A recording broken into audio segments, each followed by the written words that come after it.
Evening guys, welcome to study with Sunita Channi. एक बार फिर से स्वागत है study with Sunita Channi. Guys, आज की जो क्लास है, आज से आपकी वो क्लास स्टार्ट हो रही है जिसमें आपका UP TET, C TET, super TET यानी कि जिस भी एग्जाम में, ठीक है, जिस भी एग्जाम में आपका हिंदी आता है, वो हिंदी कहाँ से स्टार्ट होगा, कहाँ से स्टार्टिंग क्लास आपका लिया जा रहा है, ठीक है ना। और मैं इस क्लास में आपको एक एक चीज बताऊंगी जिससे आपको ये समझ में आ जाएगा एग्जाम में कहाँ से क्वेश्चन बन सकता है और कैसे पूछा जाता है। जो ये क्लास है केवल यूपी टेट सी टेट के लिए नहीं, किसी भी एग्जाम्स के लिए महत्वपूर्ण होगा जहां एग्जाम में हिंदी आपको आता है। क्यों? क्योंकि हिंदी उसी तरह से आएगा भाई, वर्णमाला से, संधि से, समास, यही सबसे क्वेश्चन आएगा और यही सब पढ़ाया जाएगा आपको। ठीक है, मैं आपको एक एक चीज आपको ऐसा बारीकी से बताऊंगी कि आपको एग्जाम में बहुत ही फायदा होगा। और आपको आपके यूपी टेट या सीटेट में 30 में से तो आपको 25 तो आपको मिल ही जाना, अगर आपने मेरा पूरा क्लास देखा तो। मैं ये नहीं कह सकती कि 30 में से 30 मिल जाएगा, क्योंकि ये कहना गलत होगा कि 30 में से 30 मिल जाएगा। बट आपको ये गारंटी मैं दे रही हूँ कि 30 में से 25 मार्क्स तो आपको मिल ही जाएंगे। बाकी 5 मार्क्स के लिए आपको रिवीजन, प्रीवियस ईयर पेपर आपको पढ़ना होगा, ठीक है ना। इसलिए आप वीडियो को 1 बाय 1 मैं वीडियो बनाती जा रही हूँ, आप उसको देखिए, ठीक है, आपको बहुत फायदा होगा। क्योंकि मैं एक एक चीज आपको समझाऊंगी और बताऊंगी। किसी भी एग्जाम के लिए, आप जो भी एग्जाम देने जा रहे हैं, उस एग्जाम्स के लिए आपको बहुत ही फायदा होगा। चलिए स्टार्ट करते हैं। देखिए, कोई भी क्लास हिंदी का सबसे पहला चैप्टर क्या होता है? वर्णमाला, ठीक है ना। वर्णमाला आपका चैप्टर होता है, आप किसी भी क्लास में पढ़ते होंगे, चाहे वो 0 से पढ़े, 1 से पढ़े और 11 तक, कहीं भी आपका वर्णमाला से स्टार्ट होता है, ठीक है। जब तो आपको वर्णमाला से, और एग्जाम में भी वर्णमाला से क्वेश्चन आते ही आते, क्योंकि इसलिए कि ये आपका बहुत इंपॉर्टेंट चैप्टर है भाई, हिंदी का फर्स्ट लेसन है ये, तो आपको आएगा ही आएगा क्वेश्चन। तो सबसे पहले हमको ये समझना है कि वर्णमाला, जो वर्णों की माला होती है, उसमें क्या क्या आता है। देखिए, अक्षर आएगा, ठीक है, वर्ण आता है, ध्वनि आता है। तो हमको ये समझना है पहले कि अक्षर क्या होगा, वर्ण क्या होगा, ध्वनि क्या होगा, ठीक है ना। तो पहले हम समझते हैं अक्षर। अक्षर का देखिए, ये भी क्वेश्चन एग्जाम में आया हुआ और हमें जानना भी है कि अक्षर का अर्थ क्या होता है। अक्षर का अर्थ होता है कभी विनाश न होना, जो कभी विनाश नहीं होता है। अब हमको समझना वर्ण क्या होता है, ध्वनि क्या होता है। देखिए बच्चों, वर्ण और ध्वनि एक ही चीज होती है, ठीक है ना। वर्ण और ध्वनि एक ही चीज होती है, इसी को वर्ण कहते हैं, उसी को हम ध्वनि कहते हैं, ठीक है। अब हमको समझना है अक्षर, ठीक है ना। जैसे मैंने यहां लिखा क, ठीक है ना, तो ये हो गया आपका अक्षर, ठीक है ना। अगर इस, ठीक है, अगर मैं कमल लिख देती तो ये हो जाता शब्द, क्योंकि ये 3 अक्षर से मिलकर बना है, तो ये हो जाएगा शब्द। लेकिन यहाँ अक्षर की बात हो रही है, तो ये आपका हो जाएगा क जो है अक्षर। अब आपको ये तो समझ में आ गया कि ये हो गया अक्षर। अब हमको समझना है वर्ण क्या होता है। वर्ण और ध्वनि एक ही है, तो हमको समझना है वर्ण क्या होता है। देखिए, इसका हम विच्छेद करेंगे, ठीक है ना। अब इसका हम विच्छेद करेंगे तो क हलंत लगेगा और अ, ठीक है ना। ये होगा आपका वर्ण, इसी को ध्वनि कहेंगे, ये होगा आपका वर्ण। जब इस वर्ण के नीचे हलंत लग जाता है तो वो आधा हो जाता है, और ठीक है। और जब भी आप विच्छेद करेंगे तो आपका अ तो आएगा ही आएगा, लेकिन जब विच्छेद करने में जब उसमें स्वर लगा होगा तब तो वो स्वर का विच्छेद हो जाएगा, नहीं लगने पे आपका अ आएगा ही आएगा, ठीक है ना। तो ये आपका, इसको हम अक्षर बोलेंगे और इसको वर्ण बोलेंगे। ये आपको समझ में आ गया। मैंने पहला टॉपिक जो आपका है कि अक्षर क्या होता है, वर्ण क्या होता है, ध्वनि क्या होता है। तो आपका ये समझ में आना कि वर्णों की, जब ऐसा भी क्वेश्चन, मान लीजिए हमें आपको एक क्वेश्चन बना के बता दे रहे हैं कि पूछा जाए वर्णों की माला में क्या आता है, ठीक है, वर्णों की माला किसे कह सकते हैं, तो आप ये भी पूछ सकते हैं वर्णों की माला अक्षर, ध्वनि, वर्ण और ध्वनि आता है, ठीक है ना। अब ये पूछ सकता है कि अक्षर क्या होता है, तो आप लिख के बता सकते हैं अक्षर, क ख ग घ, ये अक्षर है। फिर ये पूछेगा कि वर्ण क्या होता है, तो आप अगर इसका विच्छेद करके बताएंगे कि तो ये होगा आपका वर्ण विच्छेद, ठीक है ना। ये आपको ये समझ में आ गया, ये अक्षर हो गया, ये वर्ण हो गया, ठीक है। अब आपको क्वेश्चन आता है कि वर्ण किसे कहते हैं। तो वर्ण की जो परिभाषा होती है कि उस मूल छोटी से छोटी, यहाँ पे छोटी से छोटी हो सकता है, छोटी से छोटी ध्वनि को कहते हैं। अभी मैंने बताया कि ध्वनि और वर्ण एक ही हो गया, यानी कि ध्वनि को, तो भाई छोटी से छोटी होगी ना, इसका जब हम विच्छेद कर रहे हैं तो इसका छोटी क्या हो गया, छोटा हो गया, आधा ये हो गया, आधा ये हो गया, तो दोनों को मिलाकर क्या बना। इस छोटी से ध्वनि को क्या, इस छोटी को क्या कहते हैं, वर्ण कहते हैं। इसको हम क्या कहेंगे, वर्ण कहते हैं, ठीक है।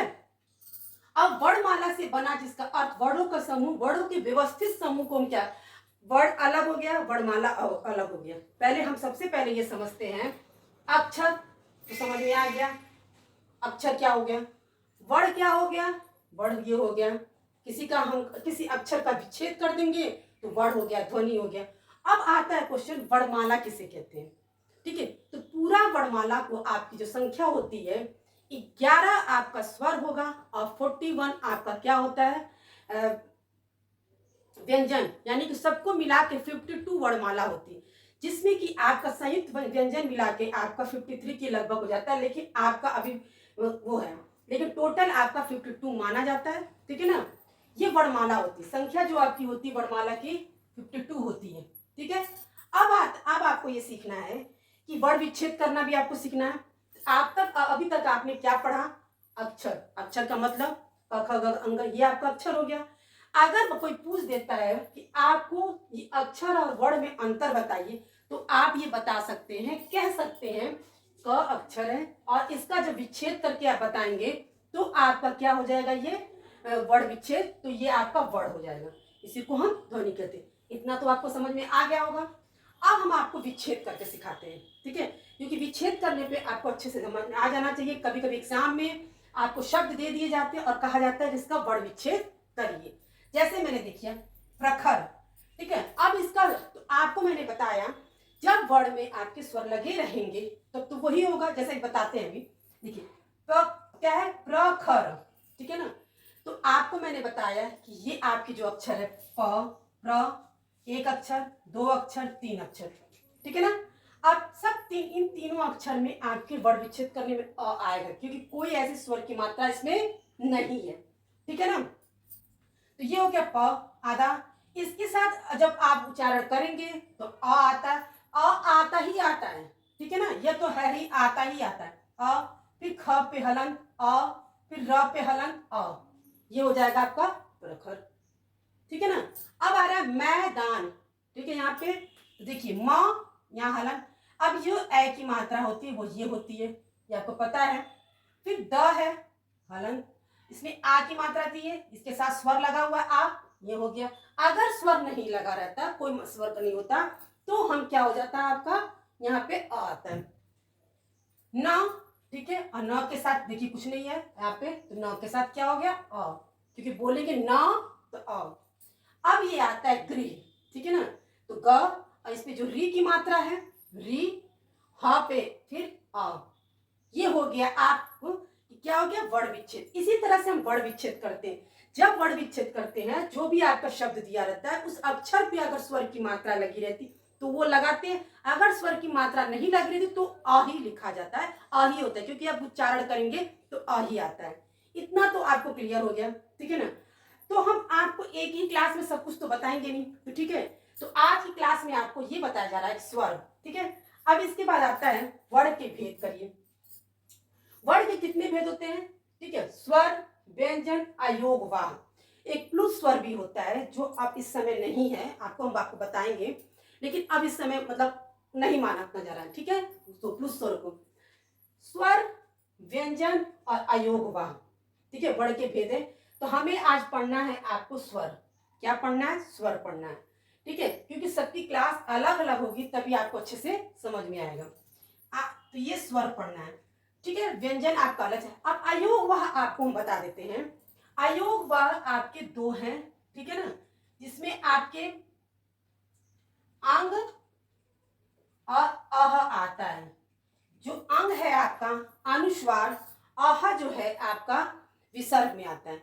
अयोग वा जो है आपका जो स्वर है, ये ना व्यंजन में है न स्वर में है। ठीक है ना व्यंजन में है न स्वर में है, इसीलिए इसको हटाया गया है और अंग को क्या कहा गया, अनुस्वार, आह को विसर्ग में आता है। ये ठीक है, लेकिन देखिए आपको इसीलिए कहा गया है, अब जो स्वर के भेद कर, आपको देखिए, आपको ऐसे जब काउंटिंग करते हैं तो 13 स्वर माने जाते हैं, लेकिन 13 स्वर में आपको दो ये हटा दिया गया, अंग और अह को, अंग और अह को हटा दिया, क्योंकि अयोग में ना ये स्वर में आता है ना व्यंजन में आता है, तो टोटल बच गया आपके पास 11 स्वर के बारे में हम पढ़ेंगे। ठीक है ना, 11 स्वर के बारे में पढ़ेंगे, जिसमें कि आपका ह्रस्व स्वर, दीर्घ स्वर है। कौन कौन सा स्वर है? ह्रस्व स्वर, दीर्घ स्वर। ये भी देखिए, ये भी स्वर में जो है आपके जीभ के आधार पे, कंठ के आधार, सबके अलग अलग करके ध्वनि के आधार पे आपके इसको विभाजित किया गया है। तो आपके देखिए ह्रस्व स्वर यानी कि इसको छोटा स्वर माना जाता है।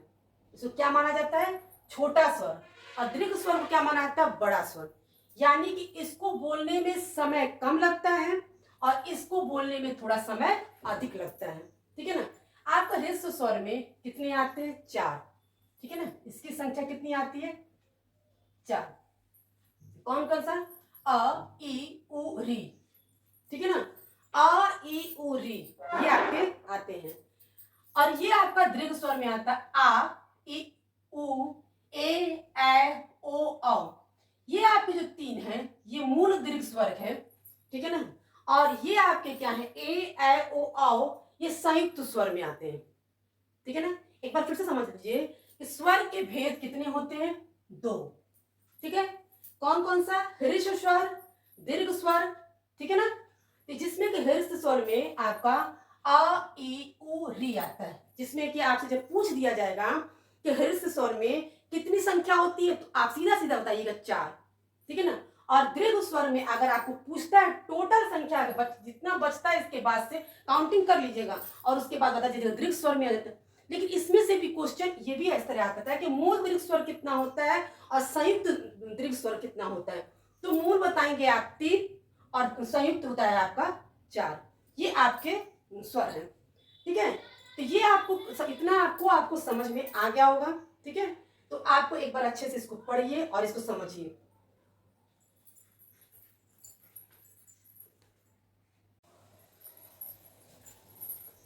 चलिए गाइस, आगे आपको हम बताते हैं। अब मैंने आपको बताया यहाँ तक आपको कि स्वर के 2 भेद होते हैं, ह्रस्व स्वर और दीर्घ स्वर। ठीक है ना? आपको बताया मैंने कि ह्रस्व स्वर में 4 होते हैं और दीर्घ स्वर में आपके जो भी बचेंगे यानी कि 3, 4, 7 हो जाएंगे, क्योंकि टोटल आपके 11 स्वर हैं। लेकिन आपके दीर्घ स्वर में भी आपको मैंने बताया कि मूल दीर्घ स्वर होता है और संयुक्त स्वर होता है। ठीक है ना? जिसमें कि मूल दीर्घ स्वर आपके 3 हैं, आ, ई, उ, ए, ओ, औ आपके संयुक्त स्वर हो। ठीक है ना? ये आपको मैंने बताया। अब आपको देखिए, अब आप ये कंफ्यूज जाएंगे कि संयुक्त स्वर क्या होता है। तो देखिए, संयुक्त स्वर 2 स्वरों के मेल से होता है। ठीक है ना? ये 2 स्वरों के मेल से आपके ये बनता है। जैसे देखिए, आपका क्या है? ए, या आपका संयुक्त स्वर है। तो पूछा आपसे एग्जाम में इस तरह से भी क्वेश्चन पूछ सकता है कि संयुक्त स्वर कितने हैं, तो आप बता सकते हैं कि संयुक्त स्वर आपके 4 हैं। कौन कौन से हैं? ए, ओ, औ। ठीक है? इसका इसका बड़ा, इसका बड़ा। ठीक है ना? इससे इसका छोटा, इससे इसका छोटा। अब ये है संयुक्त स्वर 2 स्वरों के मेल से बनते हैं। तो आपको ये रट लीजिए, जान जाइए कि ए है जो अ, इससे मिलकर बनता है ए। ठीक है ना? ए से मिलके ए बनता है। ठीक है? फिर ओ जो है उ से मिलके ओ बनता है। ओ से मिलकर क्या बनता है? औ। ये आपको जानना है कि संयुक्त स्वर आपके जो 4 होते हैं, आपको जो 4 होते हैं वो संयुक्त स्वर हमेशा आपके स्वरों के मेल से बनता है। ए आपके ई से मिलके बनेगा, आई बनेगा ऐसे मिलकर। ठीक है ना? ओ जो है उ से मिलकर, और औ जो है और आओ। ठीक है? लेकिन देखिए, अब आपको हम स्वरों का जो वर्गीकरण 3 आधार पे किया जाता है। ठीक है? 3 आधार पे, जिसमें कि आपको देखिए अभी आपने पढ़ा कि 11 स्वर होते हैं। 11 स्वर होते हैं जिसमें आप री हटा दीजिए, केवल हम यहाँ 10 की बात करें। अब आप ये सोचेंगे क्यों हम री हटा दें, क्योंकि वो तो स्वर में आता है स्वर में। लेकिन जो री है आपका, वो आपका जब उच्चारण करेंगे तो री जो है आपका व्यंजन में भी आएगा। जब आप री बोलेंगे तो व्यंजन में भी जैसे आता है र, री और र, तो ये आपका अंतस्थ व्यंजन में आ जाता है। तो अंतस्थ व्यंजन में जब आएगा तो ये आपका जो री है, ये री जो हो जाता है स्वर में, और ये जो र हो जाता है आपका किस में आता है? व्यंजन में आ जाता है। इस री का जो है, जैसे लिखेंगे कृपा, घृणा, कृषा, ऐसे करके जो लिखेंगे, कृषाण, कृषक, इस तरह का जो शब्द आएगा वो आपके स्वर में आ जाते हैं। लेकिन जो ये र लिखते हैं आप, वरना, क्रम, ट्रक, ठीक है, तो वो हो जाता है आपका व्यंजन वाले में। ठीक है? तो इसमें क्या, स्वर की मात्रा आधी नहीं होती है। स्वर की मात्रा आधी नहीं होती है, लेकिन व्यंजन की मात्रा आधी और पूरी भी होती है। ठीक है, इसीलिए यहाँ पे हम री को हटा के आपके कुल आपके 10 जो आपके स्वर है उसका वर्गीकरण किया गया है। अब उसका किस किस के आधार पे वर्गीकरण किया गया, तो जीभ के आधार पे, मुंह खुलने के आधार पे और होठों के आधार पे। यानी कि जीभ जब खोलते हैं तो किस किस आधार पे हम स्वरों का वर्गीकरण करते हैं, और मुंह खुलने के आधार पे हम किस तरह से स्वरों का वर्गीकरण करते हैं, और आपके होठों के खुलने के आधार पे हम स्वरों का वर्गीकरण कैसे करते हैं। तो चलिए समझते हैं। देखिए, जीभ के आधार पे स्वरों का वर्गीकरण। देखिए, अग्र स्वर यानी कि आगे से बोला जाता है। ठीक है, यानी कि 3 आती है इसमें। तो जीभ के आधार पर स्वर का वर्गीकरण करेंगे। अग्र स्वर, मध्य स्वर और पश्च स्वर। अग्र स्वर, मध्य स्वर, पश्च स्वर, ये 3 होंगे। ठीक है ना, अग्र, मध्य, पश्च। इसे अग्र से समझ में आपको आ ही गया। आगे, अग्र का मतलब आगे, मध्य का मतलब बीच से, ठीक है ना, और पश्च का मतलब पीछे से। यानी कि जब जीभ के आधार पे हम स्वरों का वर्गीकरण किए हैं तो 3, अग्र स्वर, मध्य स्वर, पश्च स्वर। अब अग्र स्वर में कौन कौन सा स्वर आता है, ई, ए। यानी कि जब आगे से हम बोलेंगे तो क्या बोलेंगे, ई, ए। ये अग्र स्वर में आ गया। मध्य स्वर में केवल अ आता है, मध्य स्वर में केवल अ आता है। अब पश्च स्वर में जो आपको पीछे से बोला जाता है वो कौन कहता है, आ, उ, ओ, औ। ये हो गया आपका पश्च स्वर। ठीक है ना। देखिए, अब आप ये सोचेंगे क्या स्वरों का वर्गीकरण जीभ के आधार पे, होठ के आधार पे और उस पे किया गया है। ठीक है ना, आपके 11 स्वर में से एक हटा के आपके 10 को आपको 3 के आधार पे किया गया है। जीभ के आधार पे, फिर मुंह खोलने के आधार पे, होठ के आधार पे। तो कौन कौन से किस पे आपको बोलने में और पढ़ने में भी आसान हो जाएगा। ठीक है, अब आता है मुंह खोलने के आधार पे। तो मुंह खोलने के आधार पे कौन कौन सा होता है, संवृत्त स्वर। कौन सा होता है, संवृत्त स्वर, अर्ध संवृत्त स्वर और वृत्त स्वर, अर्ध अवृत्त स्वर। ठीक है, तो आप ये सोचिएगा संवृत्त स्वर का मतलब क्या होता है, इस स्वर को जो बोलने में मुंह बंद रहता है। ठीक है, मुंह, अब ये बस आप सोचेंगे कि मुंह बंद रखे कैसे, मतलब हल्का मुंह खुलना, मुंह बंद रहते हुए बोलना, वो जो आएगा वो संवृत्त स्वर में। क्वेश्चन इस तरह से भी आ जाता है, संवृत्त स्वर क्या होता है, कौन सा होता है, तो ये भी तो आपको जानना जरूरी है। फिर अर्ध संवृत्त स्वर में उसमें थोड़ा सा, अर्ध का मतलब ही हो गया आधा, यानी कि थोड़ा मुंह खुलता है। विवृत्त स्वर में क्या होता है, पूरा मुंह खुलता है, बहुत अच्छे से पूरा आराम से खोल के बोलना, और अर्ध में आधा खुलता है। ये आपका इसका तो मतलब हम समझा दिए कि संवृत्त स्वर में मुंह क्या होता है, थोड़ा खुलता है, थोड़ा क्या बंद रहता है। मतलब जैसे बोलेंगे ऊ, ई, उच्चारण करके देखिएगा, आपको मतलब आपको ज्यादा मुंह नहीं खोलने की जरूरत पड़ती, थोड़ा मुंह खोलने पे आप स्वरों को बोल सकते हैं। और ये ओ और ए, ओ ए ऐसे करके बोलेंगे तो थोड़ा खुलेगा तो भी बोल लेंगे। और ये पूरा मुंह खुलता है, आ ऐसे बोला जाता है, आ, ये पूरा मुंह खुलता है। अर्धवृत्त स्वर में आ, ए, ओ। यानी कि आपको ये बात याद रखनी और ये भी समझ लेना है कि संवृत्त स्वर यानी कि मुंह बंद रहते हुए खुले तो कौन सा स्वर आएगा, ऊ, ई। अर्ध संवृत्त स्वर थोड़ा मुंह खुलता है, ओ, ए में। ठीक है, वृत्त स्वर में पूरा मुंह खुलता है, इसमें केवल एक आता है, आ। ठीक है ना, अर्धवृत्त स्वर में आधा खुलता है, अ, ए, ओ। ठीक, ये आपको समझ में आ गया। उसके बाद आता है एक होता है ओष्ठाकृति, यानी होठों की आकृति के अनुसार, कि होठ की आकृति के अनुसार कौन से स्वर होते हैं। जैसी होठ की आकृति बनती है तो होठ की आकृति कैसी बनती है, गोल। ठीक है ना, वृत्तामुखी, वृत्तमुखी स्वर, यानी वृत्त का मतलब क्या हुआ, गोल आकृति। ठीक है ना, तो ठीक है, जो गोल गोल बन के आपका स्वर बोलेंगे, ऊ, ओ, औ। देखिए बोलिए कैसे, ऊ, औ। जब आप बोलेंगे तो आपको खुद ही लगेगा कि हाँ ये सही है। यानी कि ओष्ठाकृति में कौन कौन सा होगा, वृद्धमुखी स्वर में कौन सा आएगा आपका, ऊ, औ। ठीक है, आवृत्त स्वर में कोई आकृति नहीं, आ लग गया, ये वृत्त है यानी कि गोला बनेगा, या आ लग गया मतलब नहीं बनेगा। ठीक है, कोई आकृति नहीं बनती है। अ, आ, ई, ए, जैसा मुंह बना रहा है वैसे बन रहा है। अ आ ई ए। ठीक है ना। देखिए एक बार आपसे फिर से हम समझाते हैं ताकि आपको इसमें से बहुत तरह से क्वेश्चन बन सकता है और आप भी बना सकते हैं। मैं आपको आप प्रैक्टिस सेट में भी आपको बताऊंगी। जैसे आपने पढ़ा स्वर, कुल स्वर 11 होते हैं, जिसमें आपके भेद के अनुसार मैंने री को हटा के 10 स्वरों के भेद करके आपको मैंने बताया, क्योंकि री आपके व्यंजन में भी आ जाता है अगर आप उसको विच्छेद करके देखेंगे तो।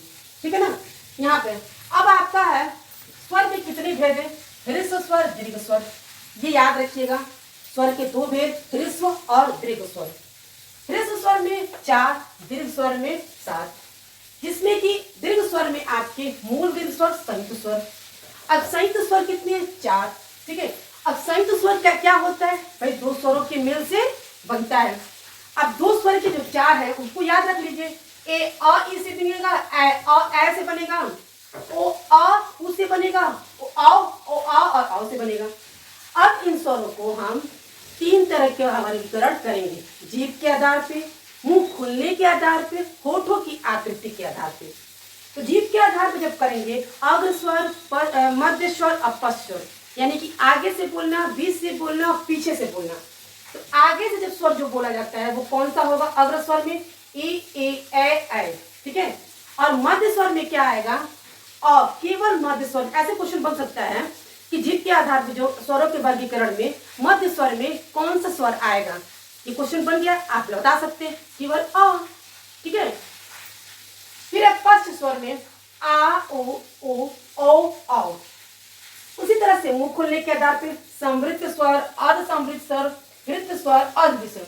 समृद्ध में मुंह खोल क्या कम खुलता है, अर्ध में थोड़ा मुंह खुलता है, हृत स्वर में पूरा मुंह खुलता है। जब पूरा मुंह खुलता है तो केवल आ बोला जाता है। अर्ध में आधा खुलता है। इसमें कौन कौन से होते हैं ये आप जान गए। फिर क्या है, होष्ठाकृति के आधार पर। तो होष्ठाकृति के आधार पे जो गोल गोल आकृति बनेगी, तो गोल गोल आकृति वाले कौन कौन से होंगे, उ ओ औ। फिर आवृत्ति जिसमें आकृति कोई बनेगी ही नहीं, अ आ ई ऐ। ठीक है ना। ये था आपके उन स्वरों को जिनको हम वर्गीकरण जीभ, मुंह और होठ के आधार पे किए। अब एक आपका स्वर बचता है प्लुत स्वर, जिसको आपको इस समय हट गया है, लेकिन आप ये जान जाइए प्लुत स्वर होता क्या है। जो आपके उससे प्लुत स्वर वही होता है जिसको खींच कर बोला जाता है। ठीक है ना। जिसको बोलने में समय लगता हो। ठीक है। जिसको बोलने में समय अधिक लगता हो, जिसको खींच कर बोला जाता है। जैसे राधा, ये बोलेंगे ये प्लुत स्वर में आएगा। ओम, ये प्लुत स्वर में आएगा। चीज वही, स्वर वही। ठीक है ना। उन्हीं स्वरों को आप बोलेंगे, लेकिन इसमें समय और खींचना है तो वही प्लुत स्वर हो गया। लेकिन आप ये जान जाएंगे, आपसे पूछा जा सकता है कि प्लुत स्वर क्या होता है, तो आप ये बता सकते हैं भाई खींच कर बोले जाने वाला स्वर जो है प्लुत स्वर है। जो अब इस समय लुप्त है, आप कौन सा है, ओम, राधा, जान, आपको मतलब जिस चीज में आपको समय अधिक लगे वही प्लुत स्वर है। देखिए गाइस, मैंने आपको इस वर्णमाला के चैप्टर में अक्षर, वर्ण, ध्वनि, ठीक है ना, स्वरों के वर्गीकरण, स्वर के भेद, मैंने आपको सब कुछ बताया है। इससे बहुत अच्छे अच्छे प्रश्न भी बनेंगे जो आपके एग्जाम्स के लिए बहुत फायदा है। अगर आप इसमें से 30 में से 25 क्वेश्चन तो आपको मिलना ही मिलना। अगर आप केवल अब ये सोचेंगे कि केवल वर्णमाला मिल गया 25, नहीं, ऐसा नहीं। केवल वर्णमाला से 25 कैसे मिल सकता है, कहने मतलब ये है कि आपको वर्णमाला से 3 या 4 जितने भी आपके हिंदी के सीरीज जो चलेंगे सब में से आप पढ़ते हैं तो 25 आपको क्वेश्चन मिल ही जाना है। तो आपको सारे क्लासेस को आप उसको पढ़िएगा, देखिएगा। आज का क्लास 1 था, ठीक है, वर्णमाला की क्लास। नेक्स्ट क्लास में जल्दी ही लेकर आऊंगी। मिलते हैं नेक्स्ट वीडियो में।